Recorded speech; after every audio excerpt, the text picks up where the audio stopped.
Wa anzalna minal mu'sirati ma'an sajjaja. Linukhrija bihi habban wa nabata. Wa jannatin alfafa. Dan kami menurunkan dari mu'sirat. Mu'sirat yang diperah. Mu'sirat yang diperahkan. Maksudnya, awan saling berlanggar dan saling memerah antara satu sama lain, dan dari situ jus dikeluarkan. Air. Dan kemudian sajjaj. Bermaksud sebenarnya kathratul ma' atau kathratul isabah. Bermaksud hujan yang sangat lebat. Sangat lebat turun dengan awan saling berlanggaran, saling berlawanan antara satu sama lain. Dan anda mendengar bunyi guruh berdentum seperti awan saling berhimpit antara satu sama lain. Itulah muqsirat. Dan daripadanya Allah Subhanahu wa taala berfirman, kami menurunkan air yang mencurah dan mencurah dan mencurah. Linukhrija bihi habban wa nabata.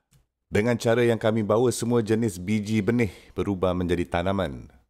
Dan semua jenis hasil, rumput, rumpai, pokok, semak samun, semua jenis hasil tanaman yang mekar keluar dari bumi. Bumi bertukar menjadi berwarna-warni kerana hujan yang tiba di bumi. Dan kemudiannya, dia Subhanahu wa taala menambahkan wa jannatin alfafa, dan kebun-kebun, taman-taman yang semuanya berlipat antara satu sama lain. Lafif. Laf dalam bahasa Arab adalah ketika sesuatu bercampur dengan perkara lain. Maksudnya, anda tahu tak pokok-pokok yang saling dekat antara satu sama lain? Anda tidak dapat mengetahui sama ada dahan itu milik pokok ini atau pokok itu. Kerana ia nampak seperti ia bercampur dan saling berkaitan antara satu sama lain. Itulah jannatin alfafa. Taman-taman yang kian subur menghijau. Okey, sekarang izinkan saya memberitahukan anda betapa pentingnya petikan ini. Dalam petikan ini, pada dasarnya apa yang berlaku adalah, secara sangat ringkas, inilah versi sekolah rendah yang paling ringkas. Hujan turun dan bumi hidup. Pada dasarnya kan? Betul. Hujan turun dan bumi hidup. Dengan erti kata yang lain, langit dan bumi telah bekerjasama dan keluarnya kehidupan baru dari itu.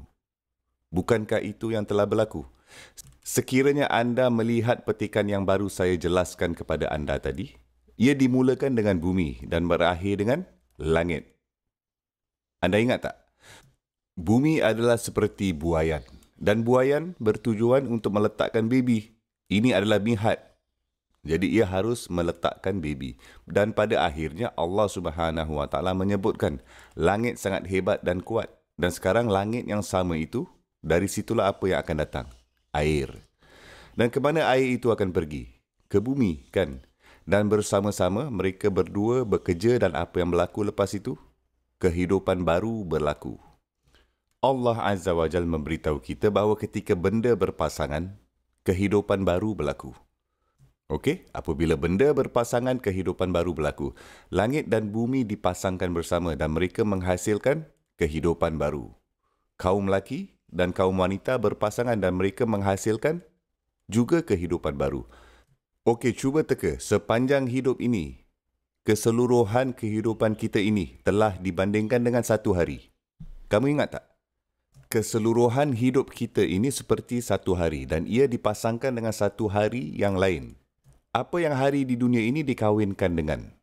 Apa yang dikahwini dengan satu hari di bumi ini? Hari penghakiman, kan?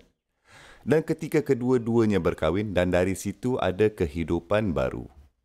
Sama ada Jahannam atau Jannah. Itulah inti patinya digambarkan dengan indah. Dengan gambaran hujan dan kehidupan yang datang darinya, Allah Subhanahu wa taala tidak hanya membuatkan sesuatu berpasangan tanpa tujuan. Dia Subhanahu wa taala membuatkan sesuatu secara berpasangan untuk tujuan yang lebih besar. Sehingga sekarang dalam petikan ini semua yang kita pelajari adalah mengenai satu hari, bukan? Tapi satu hari ini harus berkahwin dengan apa? Hari penghakiman. Jadi kamu tengokkan ayat yang seterusnya. Inna yaumal fasli kana miqata. Hari perpisahan adalah masa yang telah ditentukan. Sekarang Allah Subhanahu wa taala selesai bercakap tentang hari pertama. Dia Subhanahu wa taala akan bercakap tentang hari ia dipasangkan. Kerana Allah Subhanahu wa taala menjadikan semuanya berpasangan. Anda tahu penting saya mengingatkan anda lagi, ketika kita datang di hadapan Allah Subhanahu Wa Taala pada hari penghakiman, kita akan memberikan keterangan bahawa di bumi ini, kita semua tinggal di sini di bumi ini selama sehari saja. Mungkin sebahagian daripada satu hari. Dan itu sendiri, masa ketika kita bertemu dengan Allah Subhanahu Wa Taala juga disebutkan satu hari. Jadi di sini hari ini dan di sana hari itu. Mereka berdua dipasangkan bersama. Ketika itulah tujuan yang lebih besar akan dihasilkan. Subhanallah.